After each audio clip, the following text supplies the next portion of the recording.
DRG Kids. कहाणी परीचे जादूचे भांडे. शहराच्या मधोमध एक घर होतं, ज्या घरात दोन बहिणी राहत होत्या, ज्यांची नावे होती गीता आणि माला. माला मोठी होती आणि खूप समजूतदार होती, पण तेवढीच गर्विष्ठ. तिला वाटायचं तिच्याहून हुशार कोणीच नाही. पण गीता मनाने खूपच चांगली आणि आवडती होती. सगळ्यांशी खूप चांगल्या प्रकारे वागायची. दोघींच्या स्वभावात फरक असल्यामुळे दोघींमध्ये नेहमी भांडण होत असे. माला आणि गीता खूप गरीब होत्या. त्यांचं पालन पोषण करणारं कोणीच नव्हतं. काही दिवस तर त्यांना जेवणही मिळत नसे. एक दिवस गीता खिडकीत बसून वातावरण बघत होती, जेव्हा तिच्या पोटातून गुडगुड असा आवाज येऊ लागला. मला खूप भूक लागलीये. खूप दिवसांपासून काही खाल्लं पण नाहीये आणि आता तर घरात पण खायला काही नाहीये. मला वाटतं मी बाहेर फिरायला गेलं पाहिजे, म्हणजे मी भुकेविषयी विसरून जाईन. आणि मग गीता फिरायला निघून गेली. फिरता फिरता ती एका बागेजवळ आली.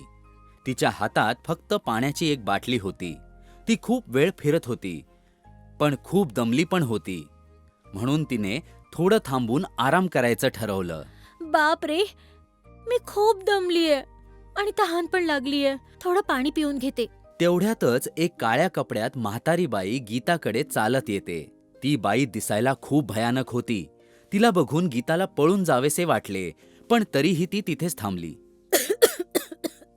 अगं मुली, माझा घसा कोरडा पडला आहे. थोडं पाणी देशील का?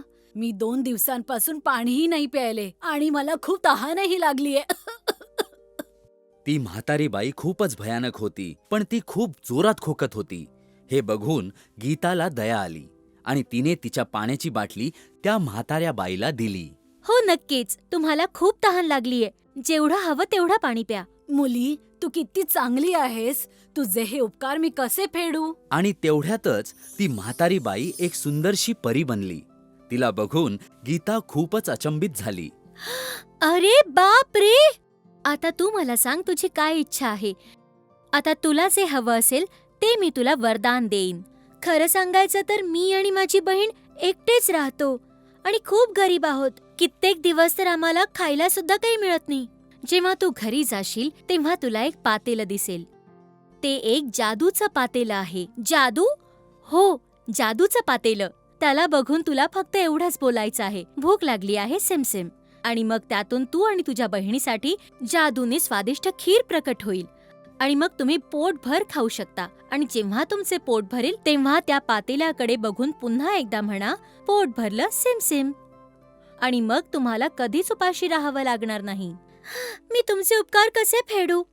तुम्ही मला आणि माझ्या बहिणीला उपासमारीपासून वाचवलंय. मी लगेच घरी जाऊन माझ्या बहिणीसाठी खीर बनवते. थांब, एका गोष्टीची काळजी घे. या जादूच्या पातेल्याला नेहमी स्वतःजवळ ठेवण्यासाठी तुला त्याच्या लायकीचं बनावं लागेल, नाहीतर ते पातेलं गायब होईल आणि तुम्हा दोघींना पुन्हा उपाशी राहावं लागेल. मी या गोष्टीची पूर्ण काळजी घेईन.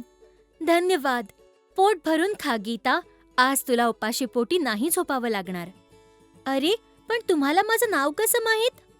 अरे, कुठे गेल्या त्या? ती परी तिथून गायब झाली होती आणि लांब पर्यंत दिसत नव्हती. गीता दमून भागून परत घरी पोहोचली. घरी पोहोचताच तिला स्वयंपाकघरात ते पातेले दिसले. माला त्या पातेल्याला बघून खूप हैराण झाली होती. गीता, हे पातेलं तू आणलं आहेस का? हो ताई, मीच आणलंय. छान आहे ना? छान तर तेव्हा वाटेल जेव्हा यात काही खायला असेल. ताई, तुला हे ऐकून आश्चर्य वाटेल की एक जादूचं पातेलं आहे आणि आता आपल्याला कधीच उपाशी राहावं लागणार नाही. माझ्या प्रिय बहिणी, मला असं वाटतं की भुकेमुळे तुझंही डोकं ठिकाणावर नाहीये. हे कसं काय शक्य आहे? मी दाखवते. गीताने डोळे बंद केले. त्या परीची आठवण काढली. ते पातेले गरम गोड खिरेने भरले. मालाला आपल्या डोळ्यांवर विश्वासच बसत नव्हता आणि गीता मालाला बघून हसत होती. खिरीचा गोड सुवास पूर्ण घरात दरवळत होता आणि दोन्ही बहिणींची वासामुळे अजून भूक वाढली.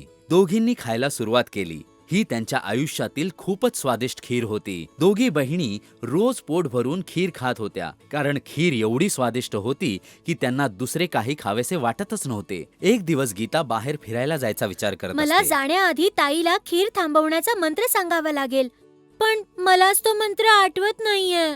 काय झालं गीता? तू माझ्याकडे असं का बघत आहेस? ताई, मला तुला एक महत्वाची गोष्ट सांगायची आहे. महत्वाची गोष्ट? तू असं मला काय सांगणार आहेस जे मला माहित नाहीये? ताई, तुला लोकांना चिडवायला एवढं का आवडतं? ठीक आहे की तू खूप हुशार आहेस, पण याचा अर्थ हा नाही की बाकी सगळे मूर्ख आहेत. मला असं वाटतं की तू काहीतरी विसरतेस. मी काहीच विसरत नाहीये. ठीक आहे, मी काहीच सांगणार नाही. तू सगळं स्वतःच बघ. मी चालले. अरे, मला मंत्र तर आठवलाय, पण आता आज जावंसं वाटत नाहीये. जाऊ दे, मी नंतर येऊन मंत्र बोलेन. गीता गेल्यावर थोड्याच वेळात मालाला परत भूक लागायला लागली. मला अजून थोडी भूक लागलीये. पण खीर आणण्याचा मंत्र काय होता?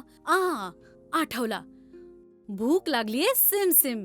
खिरीच्या सुवासाने मालाला राहवत नव्हतं आणि तिने खीर घेऊन खायला सुरुवात केली. ही तर खूपच स्वादिष्ट आहे आणि आता माझं पोटही भरलं आहे. अरे, पण खीर तर अजूनही बनतच आहे. याला बंद करण्याचा काय मंत्र होता? पोट भरलं पातेलं. तो योग्य मंत्र नव्हता. गीताने मालाला खीर थांबवण्याचा मंत्र सांगितलाच नव्हता. अरे बाप रे, ही तर पातेल्याच्या बाहेर येत आहे. आता मी काय करू? बस झालं, नको आता. अजून खीर नकोय मला. अरे बस कर वेड्या पातेल्या. मालाच्या रागाचा आणि ओरडण्याचा काही उपयोग होत नव्हता आणि पातेल्यात खीर एवढी बनली होती की ती बाहेर येत होती आणि पातेल्यातून खीर बाहेर येणं थांबतच नव्हतं. थोड्याच वेळाने गीता घरी आली. हे काय? हा तर खिरीचा सुगंध आहे. गीताने दरवाजा उघडला आणि तिने बघितलं की पूर्ण घर खिरेने भरलं होतं. पूर्ण घर खिरीत बुडलं होतं. अरे देवा, एवढी खीर! आणि मला ताई कुठे आहे? ताई, ताई! मी इथे आहे, खुर्चीवर वरती. गीता, मला वाचव. मी काय करू? या पातेल्यातून खीर बाहेर येतच आहे. पूर्ण घर खिरीत बुडून जाईल. पोट भरलं सेम सेम. आणि शेवटी पातेल्यातून खीर निघणं थांबलं. माला आणि गीताने सुस्कारा सोडला. हा, नशीब माझं. खीर बंद झाली. मी तुला खीर बंद करण्याचा मंत्र सांगणं विसरून गेले. हे सगळं माझ्यामुळे झालंय. ही माझी चूक आहे. मला माफ कर ताई. नाही, चूक तर माझी पण आहे. मी तुझी गोष्ट ऐकायला पाहिजे होती आणि तुला अडवायलाही नको होतं. मी खरंच तुझ्या बरोबर खूप वाईट वागले. मला माफ कर माझ्या प्रिय बहिणी. पण आता आपण काय करायचं ताई? सगळं घर खिरीने भरलंय. या शहरात कितीतरी गरीब लोक आहेत. आपण त्यांनाही खीर खायला देऊ शकतो. हो, का नाही? असे खूप लोक आहेत ज्यांच्या नशिबी खायला सुद्धा मिळत नाही. त्यांना ही खीर नक्की आवडेल. आणि मग गीता गरिबांना जेवायला बोलवायला गेली. आमच्याकडे तुमच्यासाठी खूप स्वादिष्ट खीर आहे.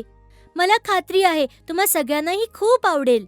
तुम्ही खायला आमच्या घरी नक्की या. आणि सगळे लोक डोळ्यात आशा ठेवून माला आणि गीताच्या घरी आले. खूप खूप आभार. मी 5 दिवसापासून काहीच खाल्लं नव्हतं. खूप लवकर घर पण स्वच्छ झालं होतं. कुठेच खीर नव्हती. सगळ्यांना आनंदी पाहून माला आणि गीता दोघींना शांती मिळाली. गीता, दुसऱ्यांना मदत करून खूप मस्त वाटतंय. हो, खरंच ताई. आपल्याकडे एवढे दिवस खाण्यासाठी खूप खीर होती, पण आपण कधीही कोणाला वाटली नाही. आजपासून आपण गरीब आणि भुकेल्यांबरोबर खीर वाटूया. त्यांना कधीच रिकाम्या पोटी झोपायला लागू नये. त्यानंतर दररोज माला आणि गीता सगळ्या गरिबांच्या घरी आणि रस्त्यावर त्यांना खीर वाटायला जाऊ लागल्या. एक दिवस एक गरीब म्हातारा माणूस त्यांच्या दरवाजावर आला. त्याचे कपडे फाटलेले आणि जुने होते. तो खूप थकलेला आणि भुकेला वाटत होता. अरे बाळांनो, तुम्ही दया करून मला तुमचे जादूचे पातिले देऊ शकाल का? मी खूप दुरून आलो आहे आणि माझे नातनातीण खूप आजारी आहेत. माझ्याकडे त्यांना खायला द्यायला काहीच नाही. मी हे माझ्या बरोबर घरी घेऊन जाऊ शकतो का? आता काय करायचं ताई? हे पातेलं त्यांना दिलं तर आपल्याला पुन्हा उपाशी राहावं लागेल. ठीक आहे ना. आता तर आपल्याकडे खायला खूप आहे आणि त्या मुलांना याची आपल्याहून जास्त गरज आहे.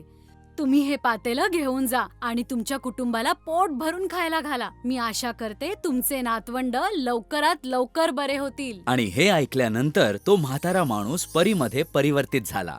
ती परी वेश बदलून माला आणि गीताची परीक्षा घ्यायला आली होती. अरे तुम्ही, मी तुमच्यावर खूप खुश आहे. तुम्ही स्वतःला सोडून दुसऱ्यांना मदत करायला सुरुवात केली. आता हे पातेलं कायम तुमच्या सोबतच राहील. आणि त्या दिवसानंतर दररोज माला आणि गीता गरीब आणि भुकेल्यांना खीर वाटू लागली.